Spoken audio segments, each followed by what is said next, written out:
What am I going to say? You just tell them what happened. Hair, Harriet. Here, Reggie, you're lucky to be alive. Harriet, you can't come in here. Reggie, don't be silly. This is England.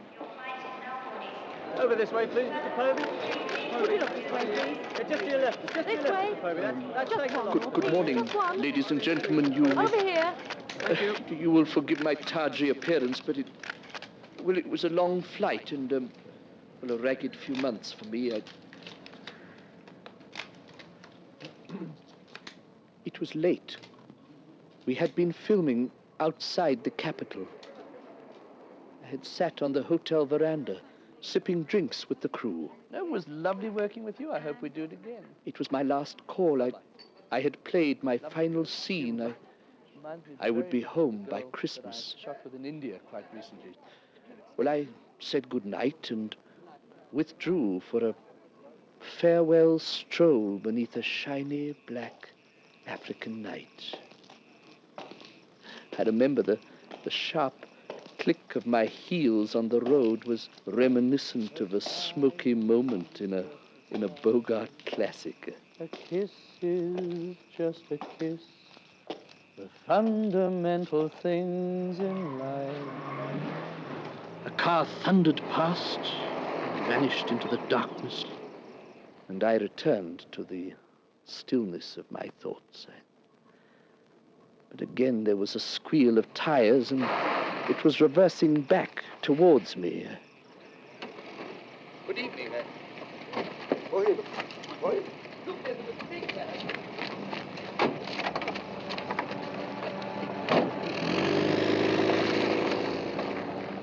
Look, there seems to be some sort of mistake.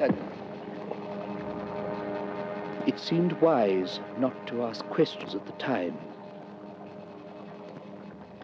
It was hot inside the car, rank. There was an ominous smell of, confined crimpoline. The man on my left was wearing an old gold crimpoline jacket. The man on my right had a Sherwood green crimpoline jacket. The man on my left had the Sherwood green crimpoline trousers. The man on my right had the old gold crimpoline trousers. Well, perhaps at last Mix and Match had reached Africa. We passed an abandoned cricket ground. And then there was a polo ground. I remember wondering whether Philip had ever played there. Silly, eh? I was assisted from the car. Take off your clothes. Now look, gentlemen. All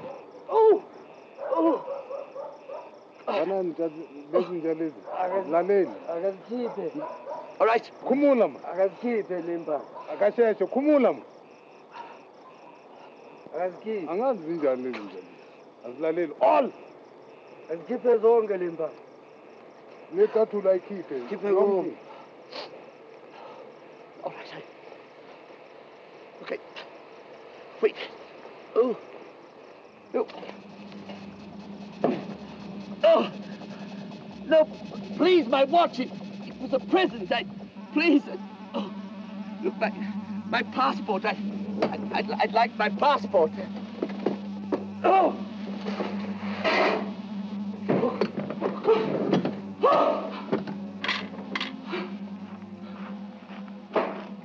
Oh!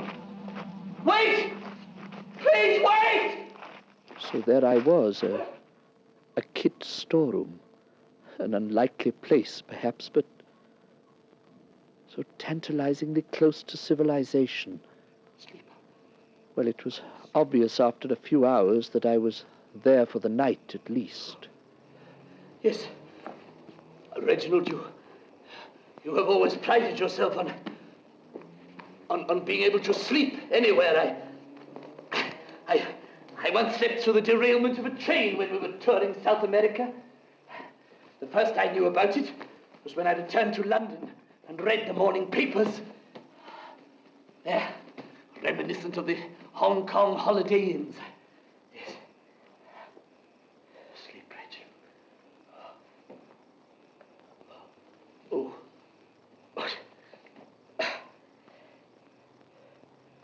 Where were you when I needed you?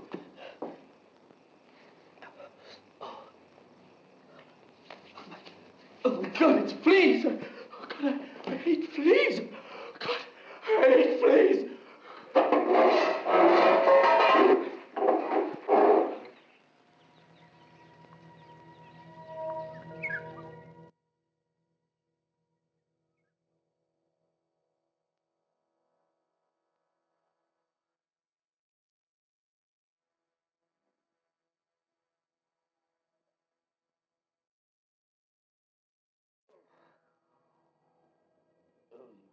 Bloodthirsty little bastards. Ugh. Well, I must admit, tennis has grown on me overnight.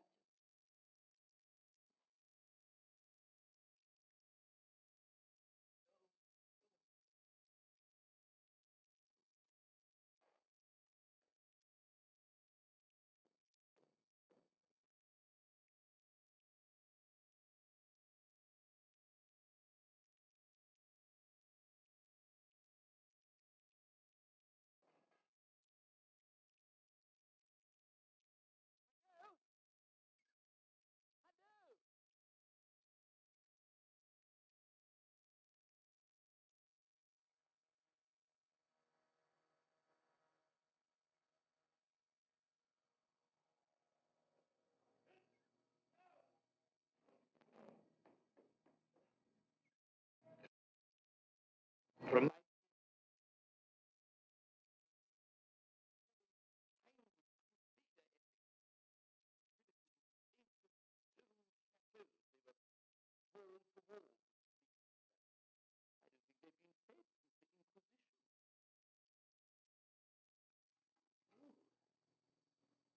very thing. Shit, no match. Thank you very much, Mr. Baden-Powell.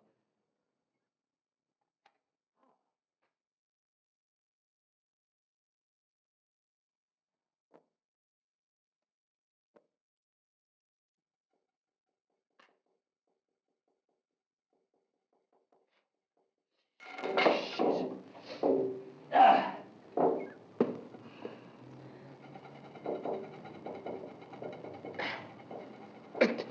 God, it works.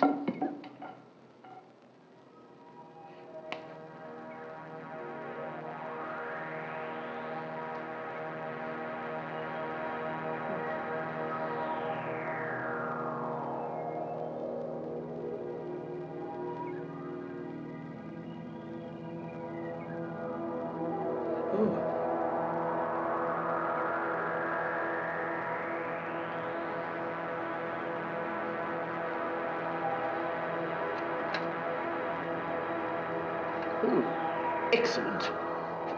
Die, you little bastards! Revenge!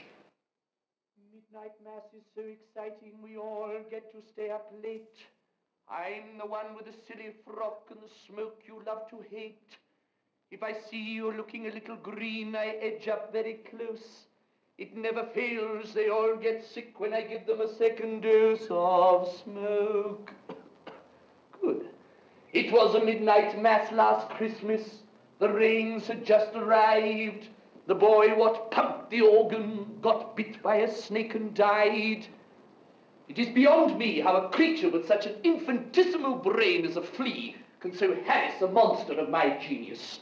But I have felled fleas in the Fijis, busted bugs in Baltimore, knackered gnats in Nigeria. I once even had to trample a titanic tarantula in Tanganyika. Hello? Hello? Hello? Please wait. Hello?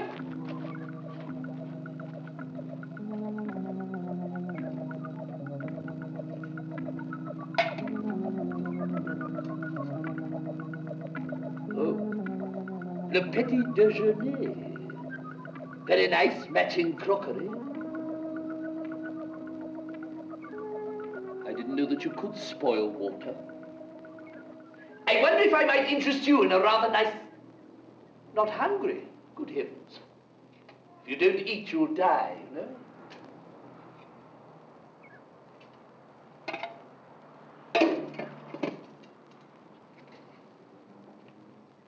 ominous when they begin to feed you.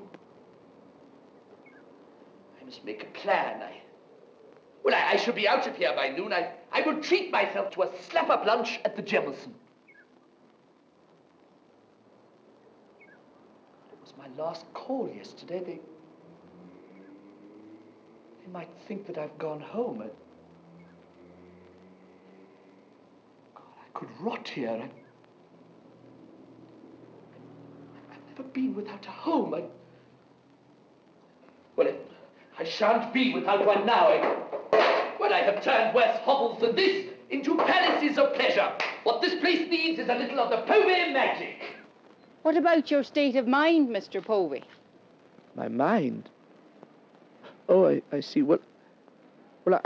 I was very angry, very bored, very lonely, very frustrated, and mostly very frightened.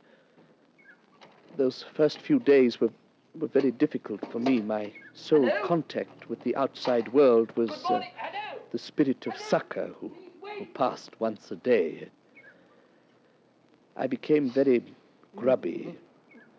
You see, a cup of water a day is hardly wasted on ablutions. But I never lost control. I was lucky, you see. I had something to tidy up. I kept myself busy. I made myself some trousers. Just old cloth, you understand. The needle was the big problem. First of all, I tried a splinter and then a piece of wire. That was far more successful.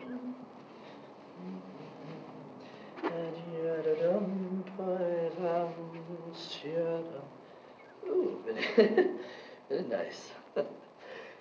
Yes, well, anyone for cricket? What?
Dawkins, why have you stopped?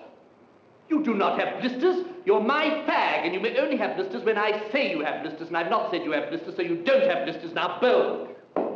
Why are you crying, Dawkins? Come here. Oh, dear Dawkins, you really do have blisters. Look, take a bob, go to the tuck shop and get them mended. There you go. Yes, I know. I'm a jolly good sport. Thank you, Dawkins. I mean, what has become of England when a fag can blackmail an earl? However, contact with a cricket bat is... well, it's not quite the same as contact with another human spirit.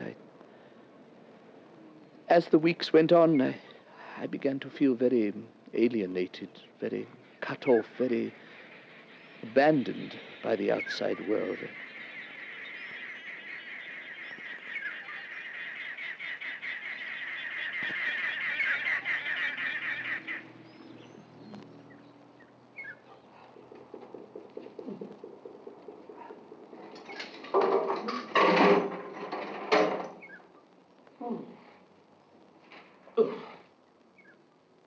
Oh dear.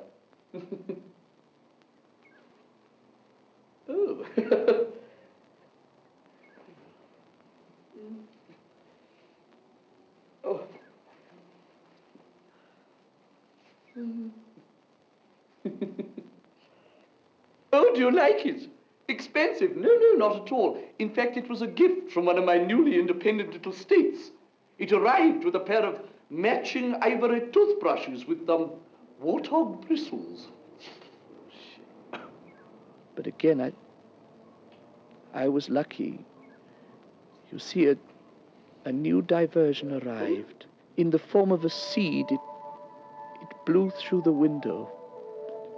Just a weed, but, well, in my depressed state, it was a link with life.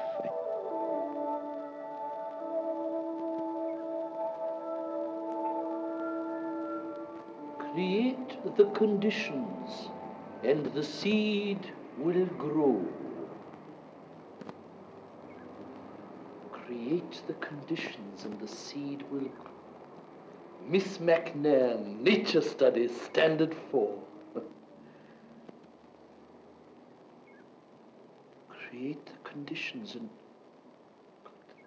the seed will grow. Place the pip between two pieces of blotting paper. Oh, shit. Oh.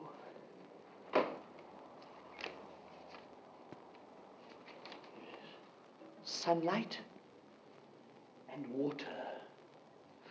Oh, God.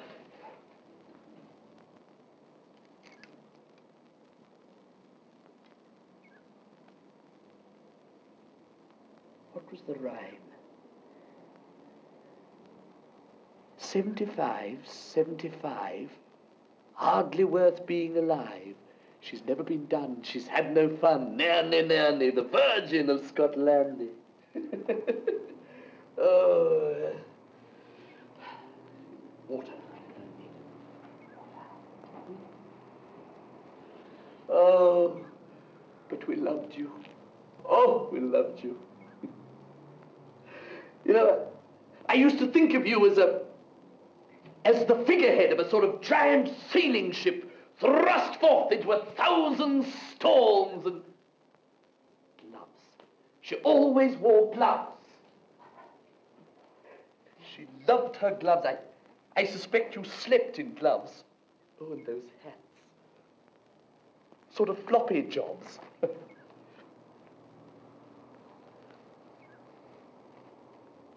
I suppose you based yourself on the Queen Mum.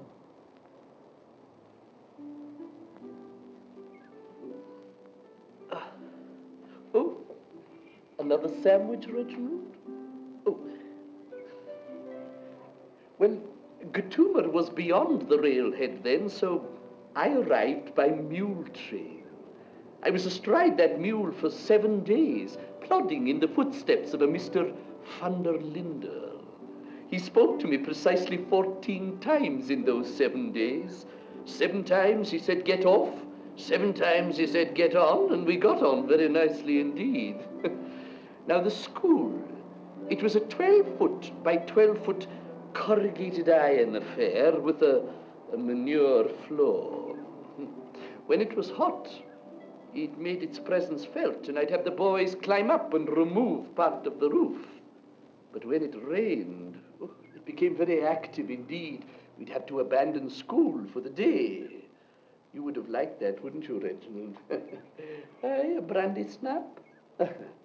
There were 7 boys in my first class.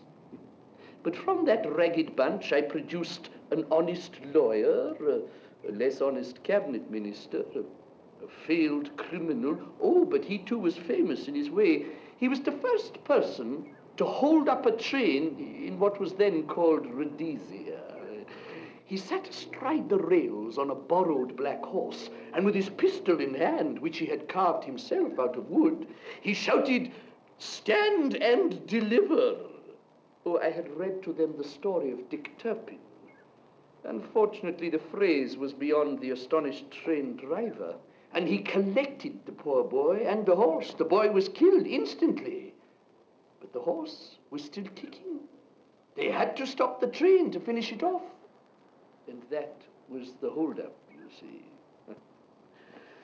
Oh, but my My star pupil was a boy by the name of Tully. He was very tall, very thin, with a great bush of hair. He was bright, very, very bright. I got to know him well when I was preparing him for his university entrance. He was only a year younger than me. I missed him when he went off. Well, in those days, the highlight of the Gatumer calendar was the New Year dance at the Gibbs's farm. Oh, people would ride from as far as Hartley. They'd be singing and... Oh, Tully, is it you? Tully, it's me, Morag. Aye, Miss McNairn. Oh, Tully, how you've grown. You know, you're bigger than your father. Well, come tell me, did you pass? No, I'm not married. No. But did you... No, I'm not engaged. No. But what do you mean? Am I seeing anybody? I'm looking at you right now. I'd love to dance. But what does a great Irish brute like you know about the gay Gordons, huh?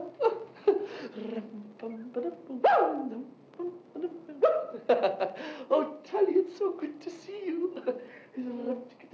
Bye-bye, Tully. Hello, Miss Taylor. Oh, Mr. Combrink, this is a public dance. Well, Tully got a job building a bridge over the Hanyani River, and he sent me a letter inviting me to the official opening. Oh, Tully, it's enormous.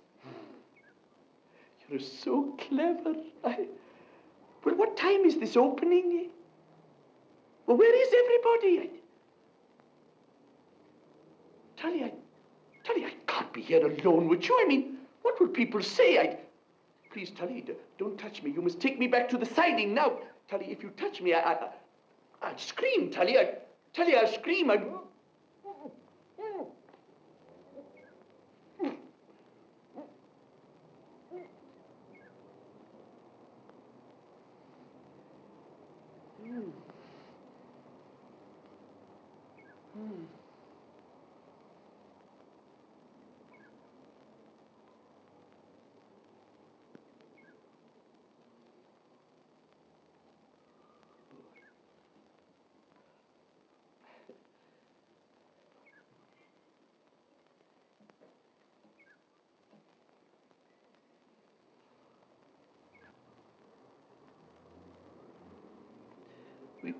We lost a lot of boys in Flanders, and, well, after Tully, there was no one for me.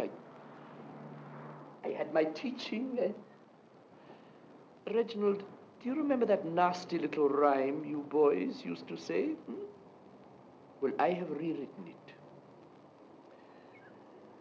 85, 85.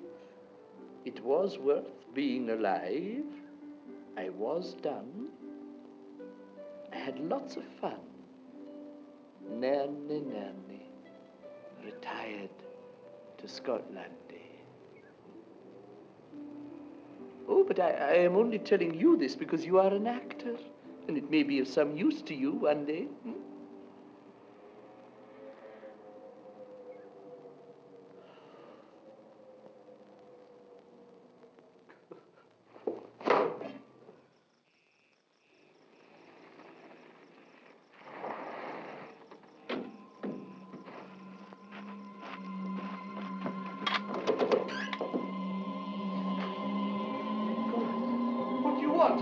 Questioning.